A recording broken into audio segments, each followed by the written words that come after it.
بالله من الشيطان الرجيم بسم الله الرحمن الرحيم يا أيها الذين آمنوا إنما الخمر والميسر والأنصاب والأزلام رجس من عمل الشيطان فاجتنبوه لعلكم تفلحون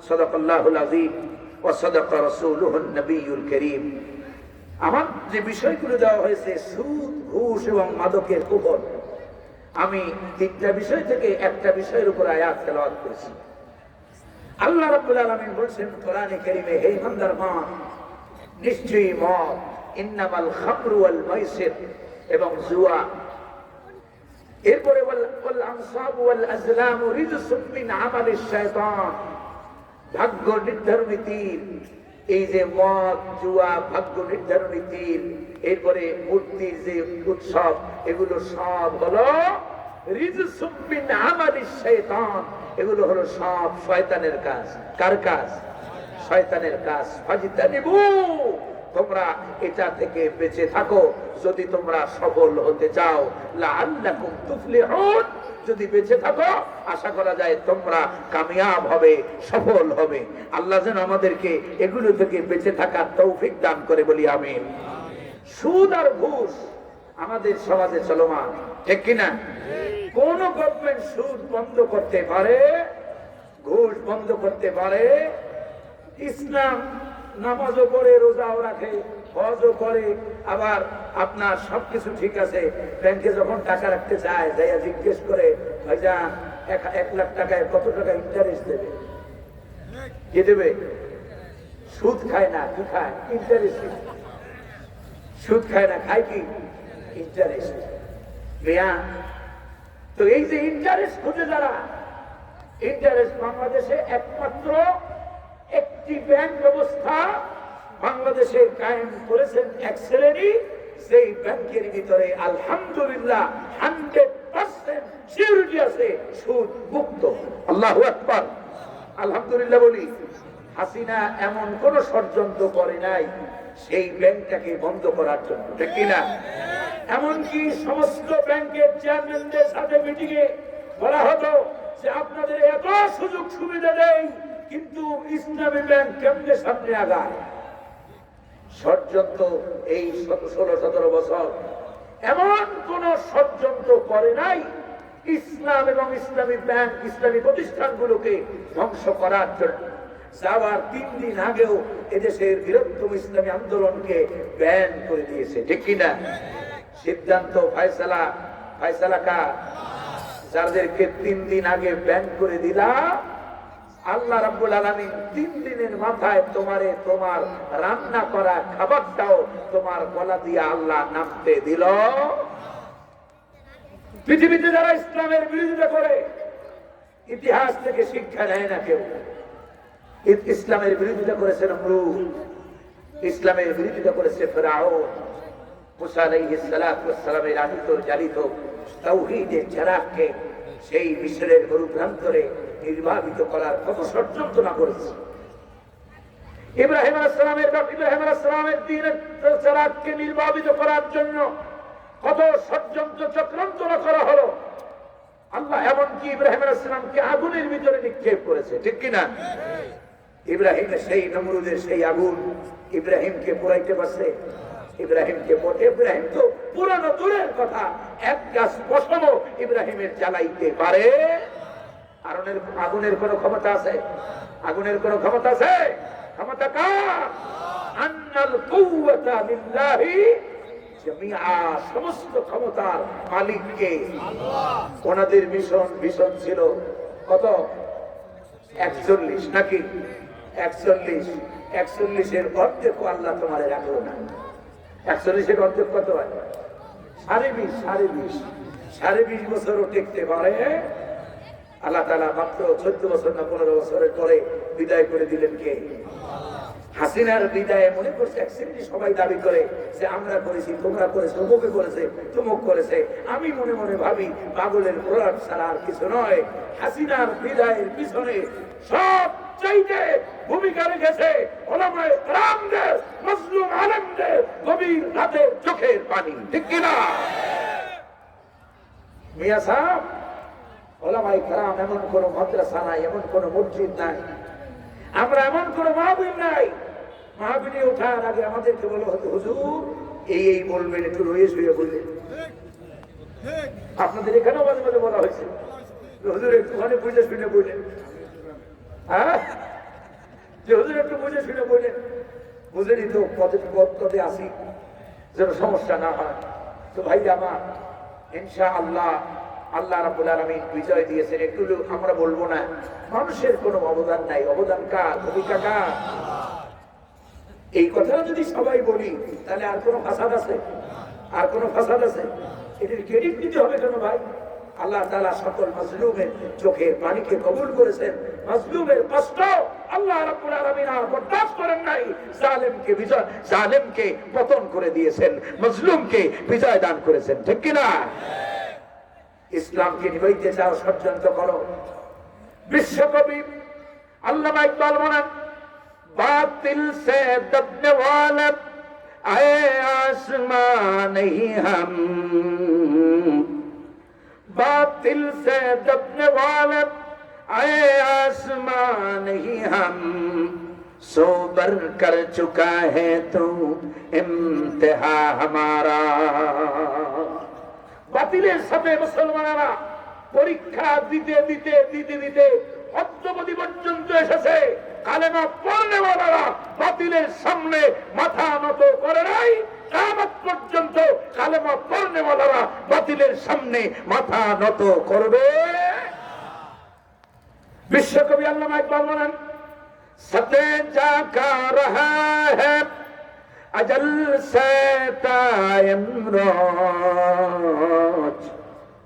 सते जाका रहा है अजल से तायमरोज, चरागे मुस्तफा भी से शरारे बू लहबीस। সেই আবহমান কাল থেকে ইসলামের শত্রুরা আবু জাহেল, আবু লাহাব, উতবা, সাইবা, মুগীরা, তাদের সাধনা ছিল এই মুহাম্মদুর রাসূলুল্লাহ সাল্লাল্লাহু আলাইহি ওয়াসাল্লামের আনিত জালিত চারাককে নির্বাপিত করার জন্য তারা সকল ষড়যন্ত্র করেছে। কিন্তু কেউ কি রাসূলুল্লাহর চারাক নিভাইতে পারছে? কিয়ামত পর্যন্ত কেউ পারবেও?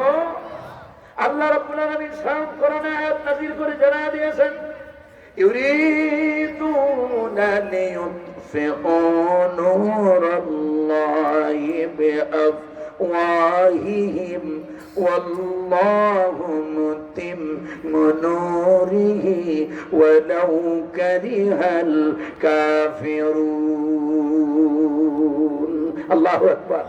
ওরা চায়, ওরা কারা? আবু জাহেল চেয়েছে, ফেরাউন চেয়েছে, নমরুদ চেয়েছে। এখন আর আবু জাহেল নাই, ফেরাউন নাই, কিন্তু লেডি মার্কা, হাসিনা মার্কা, নব্য ফেরাউনরা যত আসবে তাদের সকলের জন্য আল্লাহ তাআলা অগ্রিম জানায় দিলেন, ইসলামকে নিবানোর ষড়যন্ত্র যারাই করবে পশ্চিম কালেও তারা সফল হতে পারবে। আল্লাহ বলেন, ওরা চায় ভূ দিয়া আমার আলোটাকে নির্বাপিত করে দেবে, বরং আমি আল্লাহ আমার আলোকে প্রজ্বলিত করি, তাতে কাফেরদের কলিজার মধ্যে জ্বালা যন্ত্রণা যত কিছু হয় না কেন ইসলামকে নিবানোর ষড়যন্ত্র করেছে।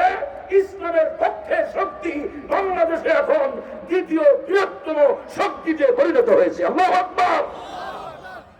কত নেতাকে হত্যা করেছো, কত কিছু করেছো, একজন ইসলামকে নেতৃত্ব শূন্য করা যায়? আপনাদেরকে একটা মেসেজ দেই, তথ্য দেই। ফিলিস্তিনে মুসলমানদের উপরে কি পরিমাণ আমেরিকা, ইসরায়েল স্টিম রোলার চালাচ্ছে, ঠিক কিনা? হামাসের যোদ্ধাদেরকে কিভাবে হত্যা করেছে তারা। সেদিন আমেরিকার পররাষ্ট্রমন্ত্রী তিনি বলেছেন, হামাসের একটা মুজাহিদকে মারলে পরে আর অসংখ্য মুজাহিদ তৈরি হয়। হামাসকে দুনিয়া থেকে, মুসলিম মুজাহিদদেরকে দুনিয়া থেকে শেষ করা যাবে, কারণ মুসলমানরা স্বপ্ন দেখে মইরা গেলেই শহীদ, মইরা গেলেই কি। যারা শাহাদাতের তামান্না বুকে রাখে, যারা শাহাদাতের তামান্না নিয়ে পথ চলে, তাদের পথ কেউ আটকাতে পারে। আল্লাহ যেন কবুল করেন বলি আমি। সেই রকম যদি এই দেশে ইসলাম কায়েমের জন্য আবার যদি জান দেওয়া লাগে, মাল দেওয়া লাগে, আমাদের জীবনকে আল্লাহর রাস্তায় কোরবান করা লাগে, কারা কারা প্রস্তুত আছেন হাত তুলে দেখা। লিল্লাহি তাকবীর, লিল্লাহি তাকবীর। আল্লাহ যেন দ্বীনের জন্য কবুল করেন বলি আমিন। ইসলাম পন্থীরা ঐক্যবদ্ধ হন ইনশাআল্লাহ। আশেপাশে যারা আছে ইনশাআল্লাহ কোন টুটা আওয়াজ করতে পারবে, কিন্তু যদি ফতুয়াবাজি করেন, ফতুয়াবাজি করেন এ ওর বিরুদ্ধে ও ওর বিরুদ্ধে, ফালতু ফেসবুকে পাইয়া সস্তা দামে কমেন্ট করতে থাকেন আর এর গালি দেন ওরে গালি দেন, তাইলে পরিস্থিতি সামনে এমন ভয়ঙ্কর হবে, হাসিনার চাইতো বড় জালেম আল্লাহ ইচ্ছা করলে চাপাইয়া দিতেও পারে। ঠিক কিনা? সতর্ক হন, ঐক্যবদ্ধ হন। আল্লাহ কবুল করেন বলি আমি। আল্লাহ রাব্বুল আলামিন বলছেন, আজকে আমার আলোচনা হবে মদ, জুয়া এবং সুদ আর ঘুষ নিয়ে। আল্লাহ রাব্বুল আলামিন এই যে মদ শরীয়তে নিষিদ্ধ কি হারাম, আজকে মদ বলতে বিশ্বনবী সাল্লাল্লাহু আলাইহি ওয়াসাল্লাম বলছেন, কুল্লু মুসকিরিন খামরুন, প্রতিটি নেশাজাত দ্রব্যই হলো মাদক, মদ। প্রতিটি নেশাজাত দ্রব্য কি? এখানে মদ বলতে শুধু মদের আলোচনা না, মদ, ইয়াবা, হিরোইন, ফেন্সিডিল, এরপরে যত আছে কোকেইন, আরো হাবিজাবি আছে না 14 গোষ্ঠী, এই সব দ্রব্য শরীয়তে হারাম করেছেন কে? এবং এই মদ দেখেন ইসলামী প্রাক যুগে এই মদ ছিল অহরহ চলমান। ইসলামের পূর্বে এবং ইসলাম আসার পরেও মদের অভ্যাস আরবদের ভিতরে বিদ্যমান ছিল অনেক বেশি, যার কারণে আল্লাহ রাব্বুল আলামিন মদকে একসাথে আল্লাহ তাআলা হারাম করেন। মদকে 4টি পর্যায়ে হারাম করেছেন কে? আল্লাহ রাব্বুল আলামিন প্রথমে মদের ব্যাপারে ইঙ্গিত দেন কোরআনে কারীমে সূরা নাহলের 67 নম্বর আয়াতে।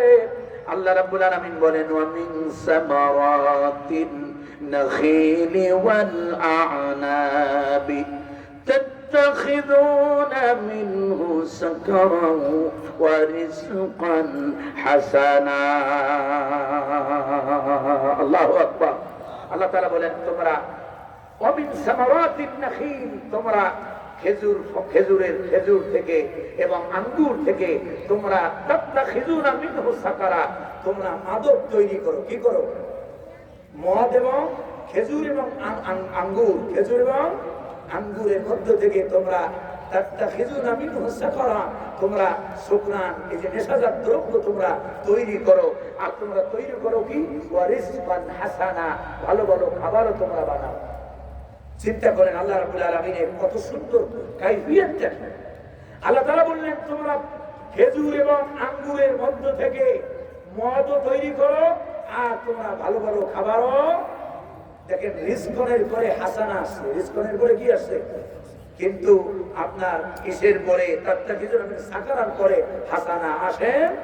তার মানে আল্লাহ তাআলা ইঙ্গিত দিলেন, সাহাবায়ে কেরাম বুঝতে পারলেন যে এই আয়াত যখন নাযিল হয়েছে আল্লাহ রাব্বুল আলামিন নিশ্চয়ই অতি শীঘ্রই আল্লাহ তাআলা মদের ব্যাপারে কোনো বিধান আমাদেরকে দিবেন যেটা আমাদের জন্য ক্ষতিকর, যেটা আমাদের জন্য কল্যাণকর নয়। আল্লাহ রাব্বুল আলামিন এই আয়াতে কারিমা নাযিলে বলেন, সাহাবায়ে কেরাম বিশ্ব নবী জনাবে মুহাম্মদুর রাসূলুল্লাহ সাল্লাল্লাহু আলাইহি ওয়াসাল্লামের কাছে যাইয়া প্রশ্ন করলো মদের ব্যাপারে। আল্লাহ রাব্বুল আলামিন জিবরিল আমিনকে পাঠায়া দিয়া তার জবাব দিয়ে দিলেন বিশ্ব নবী সাল্লাল্লাহু আলাইহি ওয়াসাল্লামকে।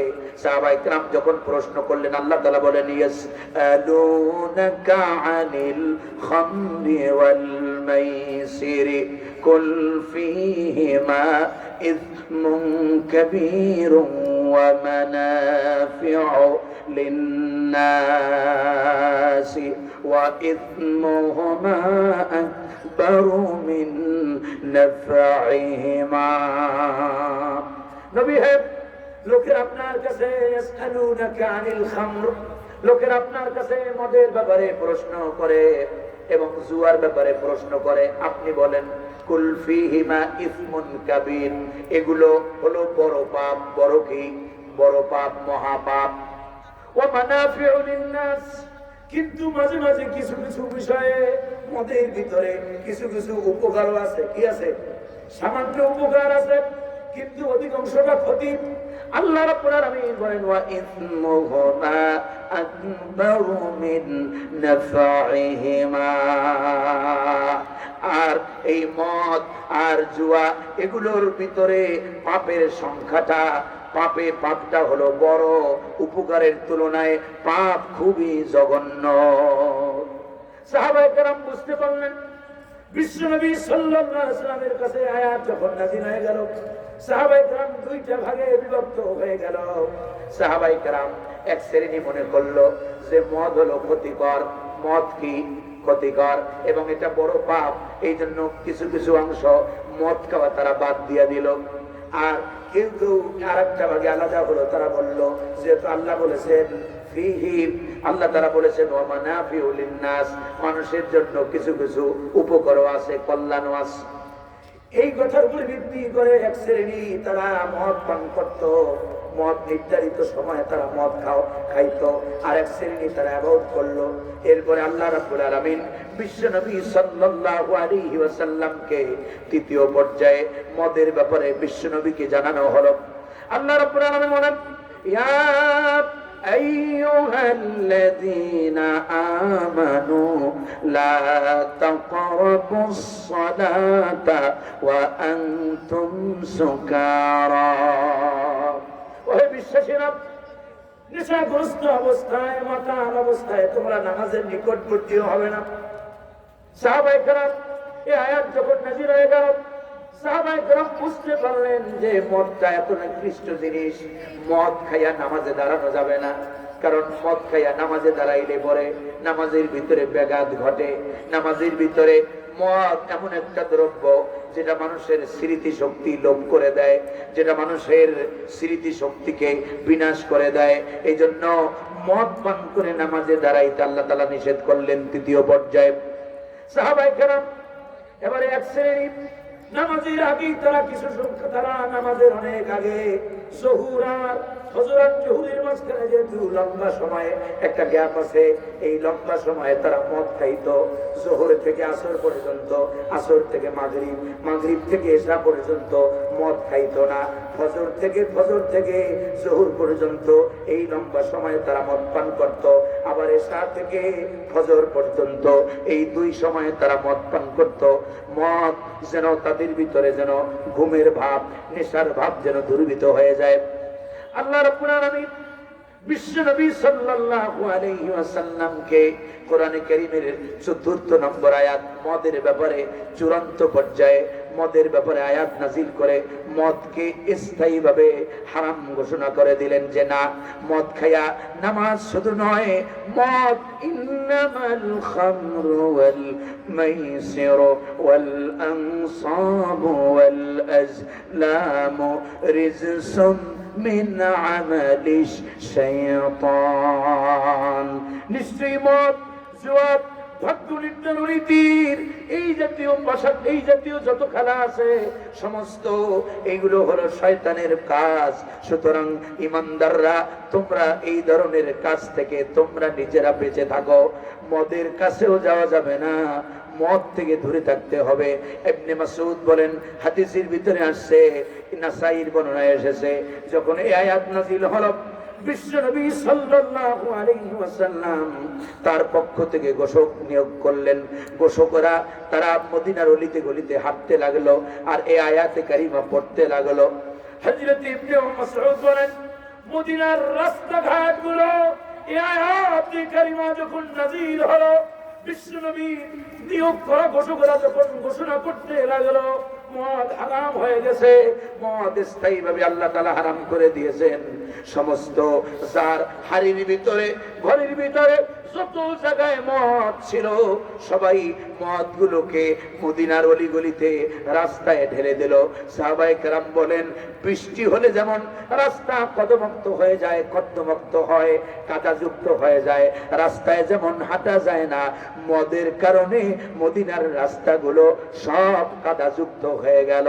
এমনকি 1 মাস পরেও যখন বৃষ্টি হয়েছে, বৃষ্টির পানি পড়লেই সেই মদিনার রাস্তা থেকে মদের গন্ধ পাওয়া যেত। আয়াত নাযিল হয়েছে, ইন্নামাল খামরু ওয়াল মাইসির ওয়াল আনসাব ওয়াল আজলামু রিজসুন মিন আমালিশ শাইতান। সাহাবায়ে কেরাম ছিলেন, তারা ছিলেন সামি'না ওয়া আতানা। আয়াত নাযিল হওয়ার সঙ্গে সঙ্গে সাহাবায়ে কেরাম পালনের জন্য উদ্গ্রীব। একজন সাহাবীও অমান্য করেন নাই। সঙ্গে সঙ্গে তাদের সাথে, তাদের কাছে থাকা, তাদের সাথে যত মদ সংরক্ষিত ছিল সমস্ত মদ তারা ভেঙে চুরমার করে সমস্ত কিছু তারা মদিনার রাস্তাঘাট ভাসায় দিয়েছে মদ দিয়া। কারণ মদ হারাম করে দিয়েছেন কে? আল্লাহ। এই মদ যারা খায়, মদ যারা পান করে, মাদক দ্রব্য, মাদকের ব্যবসা যারা করে, ওরা নিকৃষ্ট বনি আদম, ঠিক কিনা? বিশ্বনবী সাল্লাল্লাহু আলাইহি ওয়াসাল্লাম হাদিসের ভিতরে আল্লাহর হাবিব সাল্লাল্লাহু আলাইহি ওয়াসাল্লাম এবার মাদকের ব্যাপারে বিশ্বনবী বলেন, হযরতে ওসমান রাদিয়াল্লাহু তাআলা আনহু বলেছেন, হাদিসটি নাসাঈর ভিতরে এসেছে। আল্লাহ রাব্বুল আলামিনের হাবিব বিশ্বনবী বলেন, এই যে তানিবুল খামর, তোমরা মদ থেকে বেঁচে থাকো, ফাইন্নাহা উম্মুল খাবায়েস, কারণ মদ হলো সমস্ত নোংরামির মা, সমস্ত অশ্লীলতার মা হলো মদ। ফামান লাম ইয়াজতানিবহা, যে ব্যক্তি মদ ছাড়তে পারল না, মাদক দ্রব্য ছাড়তে পারল না, আল্লাহর হাবিব বলেন, ফাকাদ আসাল্লাহু ওয়া রাসূলহু, সেজন্য আল্লাহ এবং তার রাসূলের অবাধ্য হলো, বিরোধিতা করলো, অবাধ্যচরণ করলো। আর যে ব্যক্তি আল্লাহ এবং তার রাসূলের অবাধ্যচরণ করে, আল্লাহ এবং তার রাসূলের কথা যারা শোনে না, আল্লাহ রাব্বুল আলামিনের হাবিব বলেন, ওয়াস্তাহাক্কাল হাক্কুল আযাব বিমাসিয়াতিল্লাহি ওয়া রাসূলিহি, আল্লাহ এবং তার রাসূলের অবাধ্য হওয়ার কারণে তাদের উপরে আযাব অবধারিত হয়ে যায়। যারা আল্লাহ এবং তার রাসূলের কথা শুনবে না তাদের উপরে আযাব, ওয়াস্তাহাক্কাল আযাব, তাদের উপরে আযাব অবধারিত হয়, তারা শাস্তি থেকে বাঁচতে পারবে।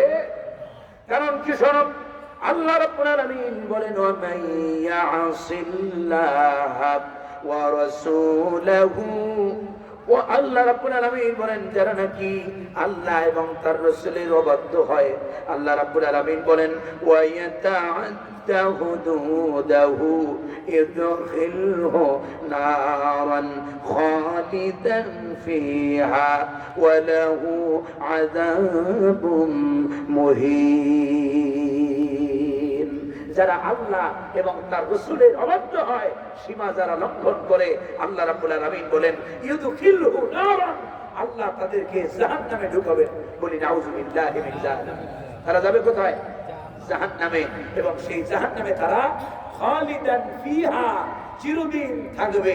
কোনদিন জাহান্নাম থেকে যারা আল্লাহ এবং তার রাসূলের অবাধ্য হবে, তারা জাহান্নাম থেকে বের হতে পারবে।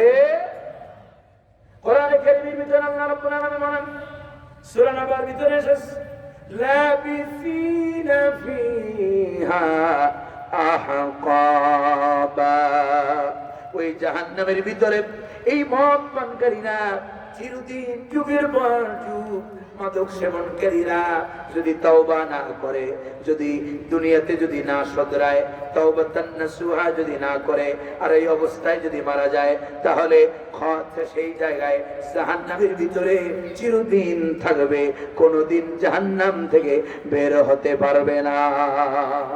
লাবিসিনা ফিহা আহকাবা, আহকাব বলা হয়, আহকাব শব্দটি হাকাবুন মূল ধাতু হতে নির্গত।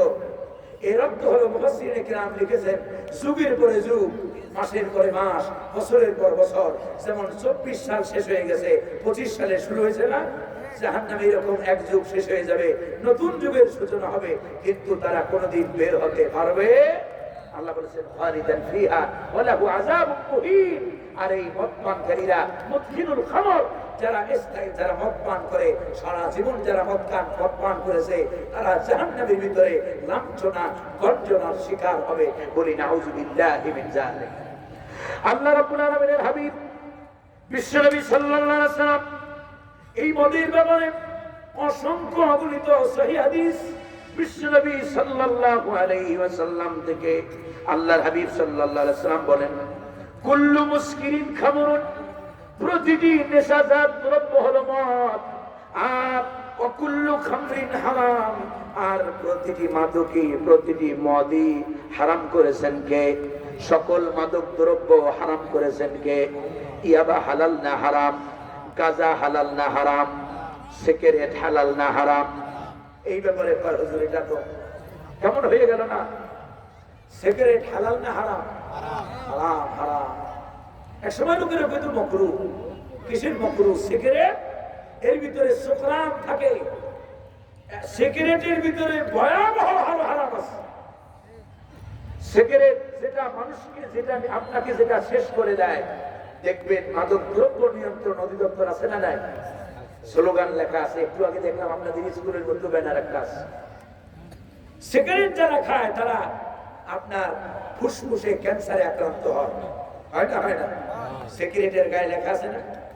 হ্যাঁ, কি কি লেখা আছে? কোনদিন তো ধরি নাই, সই নাই, জানি না, কিন্তু কিছু কিছু লেখা আছে মনে হয় যে স্মোকিং কজেস ক্যান্সার, এরকম নাকি? হ্যাঁ, যে ধূমপান ক্যান্সার করায়, অথবা ধূমপান মৃত্যু ঘটায়, এই ধরনের অনেক স্লোগান লেখা থাকে না? থাকে না? দেখেন, চিন্তা করেন, দুনিয়ার এমন একটা দ্রব্য যার গায়ের উপরে লেখা থাকে ধূমপান মৃত্যুর কারণ, ধূমপান মৃত্যু ঘটায়, স্মোকিং কজেস ক্যান্সার, কে ধূমপান ক্যান্সার ঘটায়, এত কিছু লেখার পরেও তারপরেও ধূমপায়ীরা জনমের মতো খায়, ঠিক কিনা?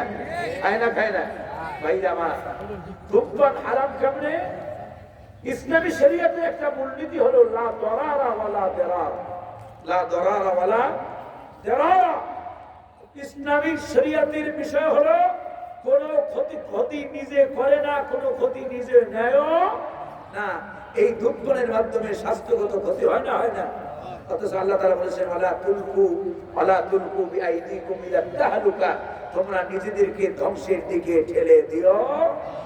তাহলে ধূমপানকারী নিজেকে ধ্বংসের দিকে ঠেলে দেয় না? দেয় না?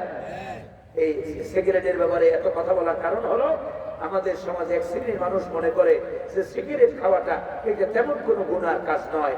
আল্লাহর কসম, আল্লাহর কসম, পৃথিবীর সমগ্র আরব বিশ্বের বড় বড় ফকিরা, পৃথিবীর সমস্ত মাযহাবুল আরবা, সমস্ত চার মাযহাবের ইমামগণ সবাই ঐক্যমত যে এই ধূমপান এটা হারাম করেছেন কে? আল্লাহ। বিশ্বনবী সাল্লাল্লাহু আলাইহি ওয়াসাল্লাম বলেছেন, ওয়াকুল্লু খামরিন হারাম, প্রতিটি নেশাজাত দ্রব্য হারাম।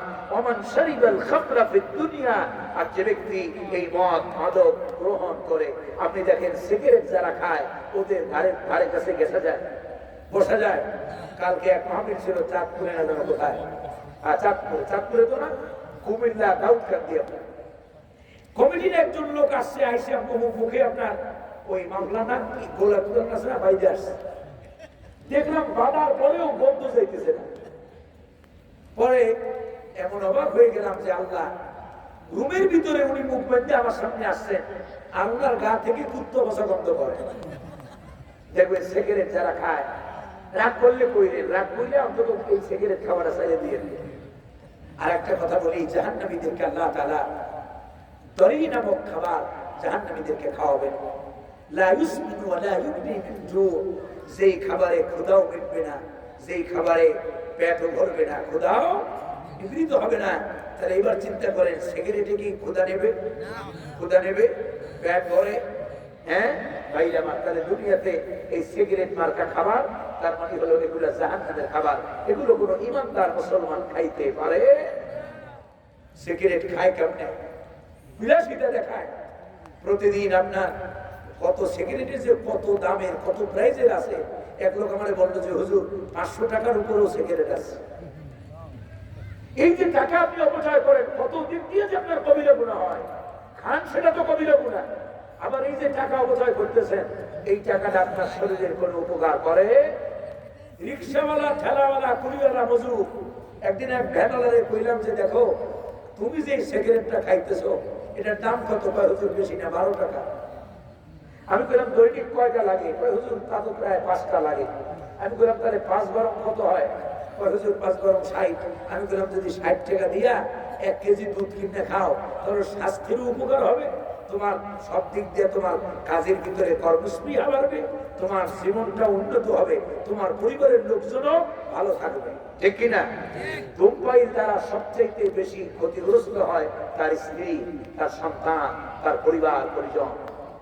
আমি একটি মেডিকেলের প্রোগ্রামে করছিলাম প্রায় আজ থেকে 8-10 বছর আগে। সেই মেডিকেলের একজন ডাক্তার যখন লেকচার দিচ্ছিলেন, তার কথা থেকে তিনি বুঝাচ্ছিলেন যে একজন স্মোকারের দ্বারা, ধূমপায়ীর দ্বারা সবচেয়ে বেশি ক্ষতিগ্রস্ত হয় তার স্ত্রী। দেখবেন অনেক মহিলারা যাদের স্বামী ধূমপায়ী, তারা আপনার ফুসফুসে ক্যান্সারে আক্রান্ত। মহিলা মানুষ জীবনে বিড়ি খায় নাই, সিগারেট খায় নাই, ফুসফুসে ক্যান্সার হলো কেমনে? ওই যে যার লগে ঘুমাইছে এক ল্যাপের তলে, সে তো খাইছে, নিজে খায় নাই, যার কারণে তাকে অ্যাটাক করেছে। সবচেয়ে ক্ষতিগ্রস্ত আপনার পরিচার টুকরা সন্তান। যারা ধূমপান করেন আল্লাহর রাস্তায় ছেড়ে দিবেন। আপনার পরিচার টুকরা সন্তানকে চুমা দেন, আদর করেন, নাতিকারে আদর করেন। যে মুখ দিয়ে বিড়ি খান ওই মুখ দিয়ে আদর করেন, ওর কলিজার ভিতরে আপনি এই ছোট্ট বয়সে, কচি বয়সে ঢুকাই দিচ্ছেন এই জীবাণু। আল্লাহ তাআলা আমাদেরকে এই ধূমপান থেকে হেফাজত করেন, বলি আমিন। যারা যারা ধূমপান করেন তারা ধূমপান করবেন না, এই কোরআন শরীফের এই আয়াতগুলো শুনে, এই আলোচনা শুনে কারা কারা আল্লাহর কাছে ওয়াদা দিতে পারবেন? হাত তুলে দেখা, হাত তুলে দেখা। আল্লাহ তাআলা যেন সকলকে ওয়াদা করার, সকলের এই ওয়াদা রক্ষা করার তৌফিক দেয়, বলি আমিন। যারা হাত তুলায় নাই তাদের চিন্তা হলো হুজুর তো খাম, আপনার ওয়াজ আপনি আইছেন মেহমান হিসেবে কইলে যাবে না, আমরা আমগো কাজ করে দেব। যারা হাত তুলে না তারা খায় না, ওয়াদা করবে কি? যাক আলহামদুলিল্লাহ, আলহামদুলিল্লাহ। না ঠিক আছে, ওটাও বলছি। যারা, আমি তো যারা খায় না তাদেরকে হাত তুলতে বলি নাই। যারা খাবে, যারা খায় কিন্তু আর ভবিষ্যতে খাবে না তাদেরকে হাত তুলতে বলেছি। কিন্তু এখানে যারা খায় না তারাও হাত তুলেছে। আল্লাহ যেন জীবনে না খাওয়ায়, বলি আমিন। আর যারা যারা খায় না, হাতও তোলে নাই, আল্লাহ তাআলা যেন তাদেরকে যে অবস্থায় আছে, আল্লাহ যেন তাদেরকে এই অবস্থার উপরে অবিচল রাখে, বলি আমিন। সম্মানিত হাজিরিন, কয় দুঃখ কষ্ট একবার এক গাঁজা করলে আপনার ঢাকায় দেখবেন অলিতে গলিতে গাঁজার ব্যবসায়ী আছে না? গাঁজার ব্যবসায় অভাব নেই। ফেলার দিয়ে আমার বাসা 4 তলায়, মাঝে মাঝে তাকায় দেখি কি যে টানে 3-4 বিল্লা গলিতে গলিতে আপনার একত্রিত হইয়া সন্ধ্যার পরে বিভিন্ন সময় সুযোগ পাইলি মাশাআল্লাহ। আর আমাদের দেশে আইন শৃঙ্খলা বাহিনী, তাদের সুনামের কথা নাই বললাম। তারা যে কি পরিমাণ নিয়ন্ত্রণ করে, এমন অনেক অফিসার পাওয়া গেছে যারা নিজেরা এই ব্যবসার সাথে জড়িত আছে না? এক ওসি আছে দেখবেন জেলখানায়, ওসি প্রদীপ কক্সবাজারে ছিল, রামুতে, কক্সবাজার টেকনা বুকিয়াতে ছিল। যত ইয়াবা ব্যবসায়ী, বদি হাসিনার এমপি ছিল না বদি, আপনাদের মনে নেই? ইয়াবা ব্যবসায়ী বদি, সে কক্সবাজার উখিয়া আপনার টেকনাফে। এই যে তাদেরকে প্রমোট করেছে, হাজার হাজার কোটি টাকা এদের থেকে খাইয়া, এরপরে এই রকমের প্রশাসনের থাইকা এই সর্বনাশ শুরু করেছে বিভিন্ন জায়গায়। এত ইয়াবা কোথা থেকে ঢোকে? বর্ডার যদি আমাদের ঠিক থাকে, আমাদের যদি আইন শৃঙ্খলা বাহিনী অ্যালার্ট হয়, আমাদের যুব সমাজ নষ্ট হতো না, ঠিক কিনা? সম্মানিত হাজিরিন, শস্যের ভিতরে ভূত আছে। সব জায়গায় অপরাধীরা পার পেয়ে যায় এদেরকে হাদিয়া তওবা দেওয়ার মাধ্যমে। মনে রাখো, অন্যায় যারা করেছো, কি পরিমাণ বেইজ্জতি হয়েছে তোমরা হাসিনার পরে, যাওয়ার পরে। এই বেইজ্জতি মনে না রাখা যদি আবার আকাম কুকাম যদি আবার করো, আবার যদি ইসলাম পন্থীদের উপরে অত্যাচার করো, তোমাদের পরিণতি আল্লাহর কসম, আল্লাহর কসম হাসিনার চাইতে ভয়ঙ্কর হবে, ঠিক কিনা? সুতরাং সতর্ক হন। একজন আমাদেরকে রাস্তা চিনিয়ে গেছে, আর ওই ভুল পথে যাওয়া যাবে। এক শ্রেণী আবার ইদানিং যারা এতদিন সবার সাথে ছিল, তারা ইদানিং ইসলাম পন্থীদের এমনভাবে বিরোধিতা করতেছে। আমাদেরকে কয় আমরা যারা মাঝ মাহফিল করি আমরা নাকি ধর্ম ব্যবসায়ী। একজন এমপি ছিলেন, তদানীন্তন সংসদে তিনি কোরআন শরীফের আয়াতটা তর্জমা করতেন। নোট টোট করে নিয়ে যেতেন, আমরা মনে করতাম না ইসলামের এক বেটা আছে। কিন্তু পরিণতির এত ভয়ঙ্কর হইল, আপনি তো হাসিনার সেই সন্তুষ্ট চিত্র গোলাম। আপনি এমন লোক, আপনার দলের সিদ্ধান্ত ওভারটেক করে, সকলকে ওভারটেক করে আপনি হাসিনাকে বৈধতা দেওয়ার জন্য হাসিনার সংসদে গেছেন। আপনার মাথা তো এমনি খারাপ হয় নাই মিয়া সাহেব, পরিস্থিতি পরিবর্তন হইলে আপনার দশাও খারাপ করে ছাড়বে জাতি, ঠিক কিনা? কারণ আপনি হলেন সেই লোক। আমাদেরকে ধর্ম ব্যবসায়ী বলেন, আমরা ধর্ম ব্যবসা করি। উনি বলেন যারা ধর্ম প্রচার করে তারা নাকি ধার্মিক নয়। আমি নাম নিলাম না, আপনারা অনেক কষ্ট হইতে পারেন। উনি বলেন যারা ধর্মের প্রচার করে তারা নাকি ধার্মিক নয়। এ কথাটি কোরআনের সাথে মারাত্মক সাংঘর্ষিক। আল্লাহ তাআলা কোরআন শরীফে নিজে বলেছেন, উলামায়ে কেরাম আছেন, ইন্নামা ইয়াখশাল্লাহ মিন ইবাদিহিল উলামা। আল্লাহর বান্দাদের মধ্য থেকে আল্লাহরে বেশি ভয় করে। আল্লাহ বলতেছেন আলেমরা কারা? যারা ধর্ম প্রচার করে তারা ধর্ম মানে না, তারা ধার্মিক নয়। আর যারা মাঝে মাঝে সিজন আসলে যারা টুপি টাপি বদলায়, যারা সিজন আসলে রং পাল্টায়, তারা ধার্মিক। মিয়া সাহেব, ये हाल तेरा चाल है, मकसूद तेरा माल है, कि आजब तेरा चाल है, लाखों को अंधा कर दिया, ঠিক কি না? এই সব হলো ভণ্ডামি। এদের আসল উদ্দেশ্য হলো যখন দেখবেন মৌসুম আসবে, ইলেকশনের মৌসুম, তখন দেখবেন ধার্মিকতা বেড়ে যায়, আছে না নাই? এক শ্রেণী দেখবেন ধার্মিক, কত যে ধার্মিক সাজে, কারণ তাদের ধার্মিকতা ভোটের জন্য। কিসের জন্য?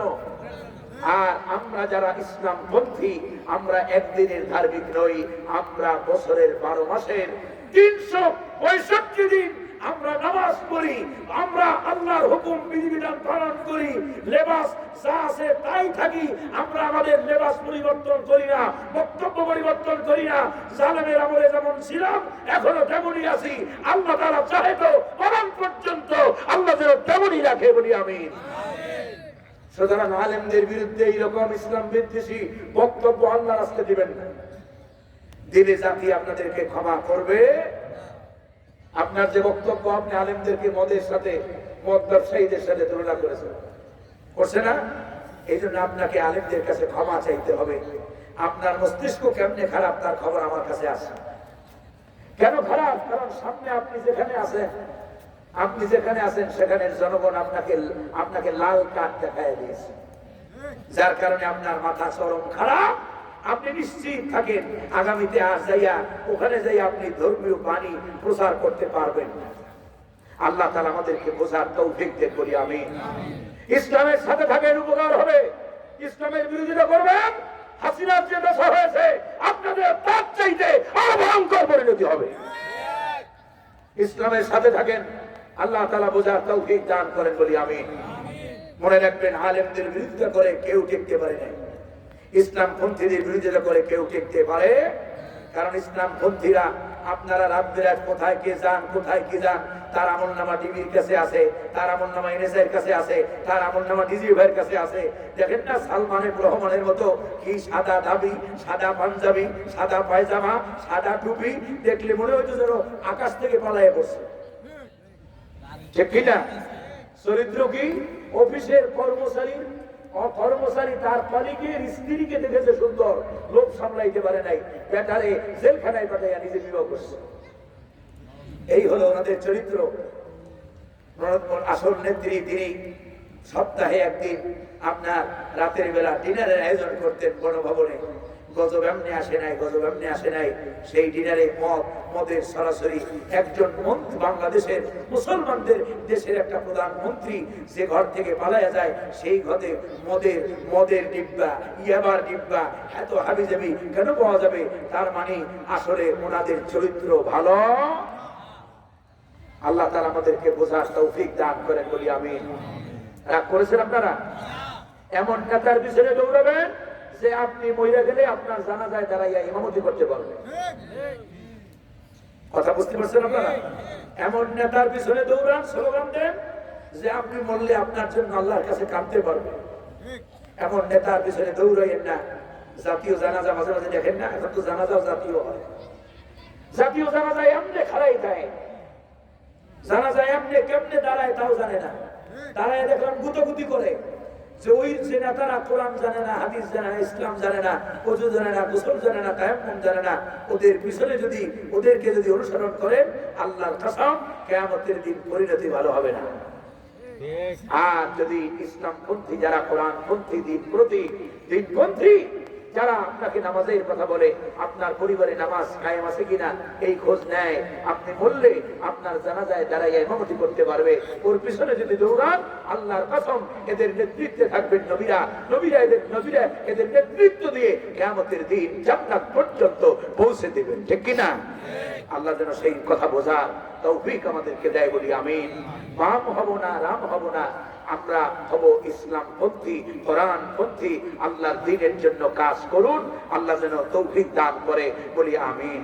সম্মানিত হাজিরিন, সর্বশেষ মাদক যারা সেবন করে, আল্লাহ হাবিব সাল্লাল্লাহু আলাইহি ওয়াসাল্লাম বলছেন যারা নাকি ওমান শারিবাল খামরা ফিদ দুনিয়া ওয়া মাতা লাম ইয়াতুব মিনহা, যে ব্যক্তি মাদক পান করে, মদ খায়, কিন্তু মৃত্যুর আগে তওবা যদি না করে, এই অবস্থায় যদি মারা যায়, ওয়া হুয়া মিতমিনুহা লাম ইয়াশরাবহা ফিল আখিরাহ, তাহলে আখিরাতে আল্লাহ তাআলা তাকে হাউজে কাউসারের পানি পান করাবেন।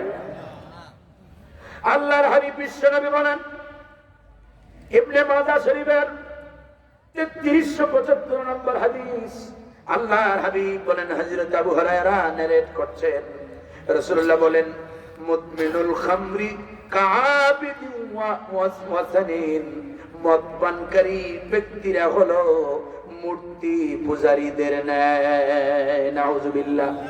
যারা মদ খাবে, ইয়াবা খাবে, মাদক দ্রব্য সেবন করবে, বিশ্বনবী বলেন, ইবনে মাজাহ হাদিসের ভিতরে আছে, কাআবিদিন ওয়াসানিন, এরা হলো মূর্তি পূজকের ন্যায়।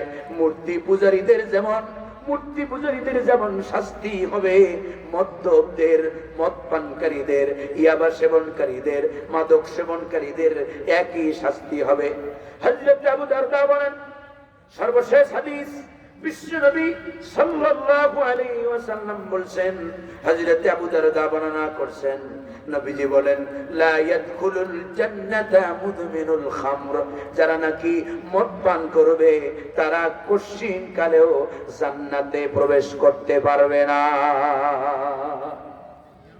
মদ পানকারী জান্নাতে যেতে পারবে, মাদক দ্রব্য সেবনকারী জান্নাতে যাবে না, বিশ্বনবীর কথা।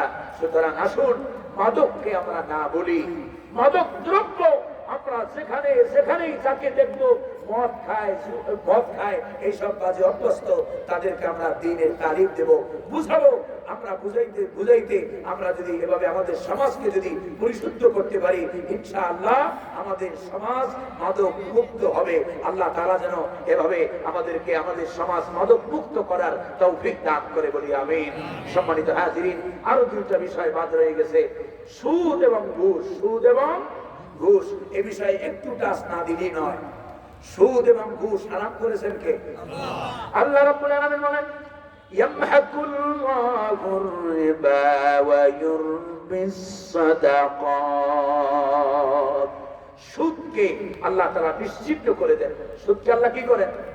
যদিও সুদ বলতে বোঝায় বাড়ে, কিন্তু আসলে সুদে বাড়ে, সুদে কমে। সুদে কি হয়? কমে। বাড়ে কিসে? আল্লাহ তাআলা বলেন, ওয়ায়ুরবিস সাদাকাত, সদকার মাধ্যমে মাল বাড়াইয়া দেন কে? সুদ যারা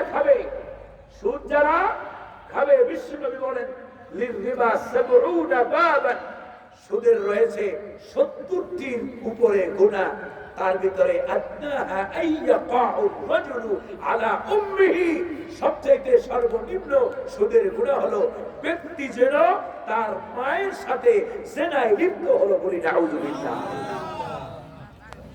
সুতরাং সুদের কারবারি যারা, সুদের সাথে যারা রিলেটেড, আর এটি দুর্ভাগ্যজনক হলেও সত্য কথা, এই জাতির অধিকাংশ মানুষ আমরা হুক আর ক্রুক, ডাইরেক্টলি আর ইনডাইরেক্টলি সুদের সাথে জড়িত, ঠিক কিনা?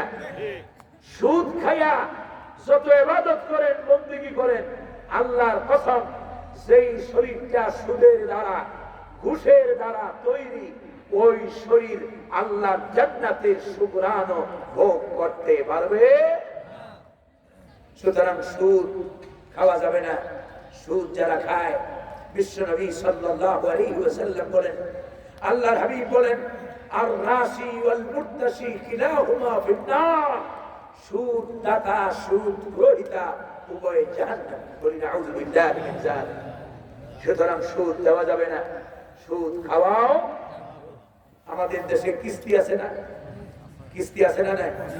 এই কাপাসিয়ায় মনে হয় না কিস্তির নামে যা চলতেছে। একটা টিভি কিনতে যাবেন, ফ্রিজ কিনতে যাবেন, লেখা আছে কিস্তিতে বিশাল অঙ্কে ছাড়। আছে না? নাই? আছে না? বিভিন্ন ওয়ালটন বলেন, বিভিন্ন শোরুম বলেন, আবার কোম্পানি আলাদা নাম করেনি। দেখবেন বিভিন্ন দোকানের উপরে লেখা আছে কিস্তিতে ছাড় বা কিস্তিতে মূল্য পরিশোধ করা যায়। এই যে কিস্তি নেন, কিস্তিতে টাকা বাড়তি দিতে হয় না? হয় না? সুদের সংজ্ঞা হলো কুল্লু কাসদিন জাররা নাফআন ফাহুয়া রিবা।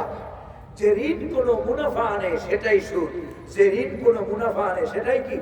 সুদ। সুতরাং আপনি এই যে সুদ দিচ্ছেন, আপনি যে ঋণ করে ফ্রিজ কিনতেছেন, ঋণ করে টেলিভিশন কিনতেছেন, ঋণ করে এই সবই করতেছেন, এগুলো মারাত্মক হারাম। এগুলো কোনো মুসলমানেরা করতে পারে? সম্মানিত হাজিরিন, মুসলমানরা দেবে কর্জে হাসানা। মুসলমান কি দেবে? কর্জে হাসানা। আপনি একটা ফ্রিজ নিলেন, ফ্রিজের দাম নির্ধারণ হলো 25,000 টাকা। কত হাজার টাকা? 25,000 টাকা। আপনি যদি ইসলামপন্থী হন, দিন মানেন, তো ভাই ঠিক আছে, আপনি এই 25,000 টাকা আমার 5 বারে দিয়ে 5 পাঁচা 25। কিন্তু আপনি ফ্রিজ কিনলেন 25,000 টাকায়, কিস্তিতে নিলে আপনাকে পরিশোধ করতে হবে 27,000, 28,000, 30,000 টাকা। ঠিক নয় কি? আমার যদিও এই ব্যাপারে ধারণা কম, কিন্তু আমি কি ভুল বলেছি? এই যে আপনি 25,000 টাকার জায়গায় 27,000 টাকা, 2,000 টাকা বাড়তি দিলেন, এটাই কি সুদ? এটাই কি? বিশ্বনবী বলেন, কুল্লু কাসদিন জাররা নাফআন ফাহুয়া রিবা। যে ঋণ কোনো মুনাফা আনে সেটাই সুদ। একজন বিপদে পড়েছে, আপনার কাছে যায় টাকা চেয়েছে, ভাই ছেলেটাকে বিদেশ পাঠাবো, তা বিমান ভাড়া নাই, 50,000 টাকা দেন। আপনি বললেন ঠিক আছে 50,000 টাকা দিতে পারি, কিন্তু 5 মাস পরে আমাকে 60,000 দিতে হবে। কয় হাজার? 60,000। এই যে 10,000 টাকা উদ্বৃত্ত নিলেন, এই 10,000 নেওয়ার কারণে 10,000 তো হারামি, ওই 50,000ও কি হয়ে গেছে? হারাম। মুসলমানদের কর্জে হাসান। আল্লাহ বলেছেন, আকিদুল্লাহ করবান হাসানা ওমা তুকদ্দিমু লিআনফুসিকুম মিন খাইরিন তাজিদুহু ইনদাল্লাহ। আল্লাহু আকবার। কিন্তু কর্জে হাসানা এখন আর কেউ দেয়? কর্জে হাসানা দিবে কেমনে? ওই যে ভাই পয়সা দিলে পাওয়া যায়, যার থেকে নেয় মনে হয় যেন সেবাটা জনতার মতো বিপদে আছে। টাকাটা আরেকজনের হাতে চলে গেলে এর পিছনে মাস। আমি নিজে ভুক্তভোগী, তাও আবার সাধারণ মানুষের দ্বারা না। একজন মৌলবী, মসজিদের ইমাম সাহেব, টাকা নিলেন 1 লাখ। 1 লাখ টাকা নিয়ে এখনো পর্যন্ত আজকে 2 বছর হয়ে গেছে, এখনো 10,000 টাকা পায়। তার মনে সমস্যাই সমাধান হয় না। তো ভাই আমার, এই জন্য মানুষ কর্জে হাসানা দেয় না। কিন্তু যদি আপনি যদি কর্জে হাসানা, আমার কথা হলো সেটা একজন করেছে, সবাই তো করবে না। আমি আমার কর্জে হাসানা বন্ধ রাখি নাই। গতকালকে একজন ফোন দিয়েছে যে ভাই এত টাকা লাগবে, একটু দেওয়া যাবে কিনা? আমি বলছি না, সমস্যা নাই, কারণ দেওয়ার মালিক কে? কর্জে হাসানা রাসূলুল্লাহর সুন্নাত, আল্লাহর দ্বীন। আর সুদ হলো ঘুষ, এগুলো হারাম করেছেন কে? সুতরাং সুদের সাথে জড়িত হওয়া যাবে। ঘুষ, উৎকোচ যারা নেয়, এই রেশওয়াত বলা হয় ঘুষকে। এই ঘুষ যারা খায়, ঘুষ এবং সুদ, ঘুষ যারা খায়, ওদের পেটটা যেন ঘুষের টাকা দিয়া পড়ে না, ওদের পেটটা যেন আগুনের, জাহান্নামের আগুন দিয়া পেট যেন পূর্ণ করে। বলি নাউযু বিল্লাহি মিন যালিক। কিয়ামতের ময়দানে এদেরকে আল্লাহ রাব্বুল আলামিন জাহান্নামে নিক্ষেপ করবেন। আল্লাহ বলবেন, খুযুহু ফাগুল্লু সুম্মাল জাহিম সাল্লু। ধরো, গ্রেফতার করো, পাকড়াও করো, জাহান্নামে নিক্ষেপ করো। বলি নাউযু বিল্লাহি মিন যালিক। সুতরাং সুদ, ঘুষ, মাদক থেকে আল্লাহ যেন আমাদেরকে হেফাজত করেন, বলি আমিন। ইনশাআল্লাহ এদেশে ইসলামী ইমারত কায়েম হলে সুদ বন্ধ হবে, ঘুষ বন্ধ হবে। ইনশাআল্লাহ কর্জে হাসানা চালু হবে ইনশাআল্লাহ। অলরেডি ইসলামপন্থীরা ঘোষণা দিয়েছেন, আমরা কর্জে হাসানা দেব ইনশাআল্লাহ। আল্লাহ যেন সুদমুক্ত অর্থনৈতিক ব্যবস্থা আমাদের সমাজে কায়েমের তৌফিক আল্লাহ যেন দান করেন বলি আমিন। সুদী ব্যাংকের সাথে আমরা লেনদেন করব। বাংলাদেশে অধিকাংশ ব্যাংক সুদী লেনদেন করে যারা, যে সকল ব্যাংকে শরিয়া বেশ নয়, যে সকল ব্যাংকের আপনার শরিয়া দ্বারা পরিচালিত নয়, ওই সকল ব্যাংকের ভিতরে ব্যাংকের সাথে লেনদেন কোনো কালেমা পড়নেওয়ালারা করতে পারে। কথা বুঝতে কষ্ট হয় আপনাদের? কষ্ট হলেও বোঝার চেষ্টা করবেন। যেই ব্যাংকগুলো সুদ ভিত্তিক লেনদেন করে তাদের সাথে মুসলমানদের সম্পর্ক থাকতে পারবে। শরিয়া ভিত্তিক ব্যাংক এখন আলহামদুলিল্লাহ অনেক আছে না নাই? অনেকগুলো আছে। শাহজালাল ইসলামী ব্যাংক আছে, এরপরে আপনার এক্সিম ব্যাংক আছে না নাই? লেখা আছে শরিয়া ভিত্তিক বাংলাদেশ সবচেয়ে বড় ব্যাংক, যার থেকে বাংলাদেশের অন্যান্য ব্যাংকেরা এখন ইসলামী ব্যাংকের এই অবস্থা দেখে, উন্নতি দেখে অনেকে সহ্য করতে পারে নাই। এখন city bank, Dutch Bangla bank, এইসব যাদের মূল ব্যবসা হলো সুদ, তারাও এখন শরিয়া করেছে, ঠিক না? আছে না নাই? শরিয়া ইউনিট করেছে। আল্লাহ তাআলা আমাদেরকে শরিয়া ভিত্তিক জীবন পরিচালনার তৌফিক দান করেন। অনেক লম্বা সময় আপনাদেরকে যে কথাগুলো বোঝানোর চেষ্টা করেছি, আল্লাহ যেন আমাকেও সে কথার উপরে আমলের তৌফিক দান করেন বলি আমিন। সবাই যেন আমল করে আল্লাহ রাব্বুল আলামিনের সেই সাজানো গুছানো জান্নাতুল ফেরদাউসের মেহমান যেন হতে পারি, আল্লাহ যেন সেই তৌফিক আমাদেরকে দান করেন আমিন। ওয়া আখিরি দাওয়ানা আনিল হামদুলিল্লাহি রাব্বিল আলামিন।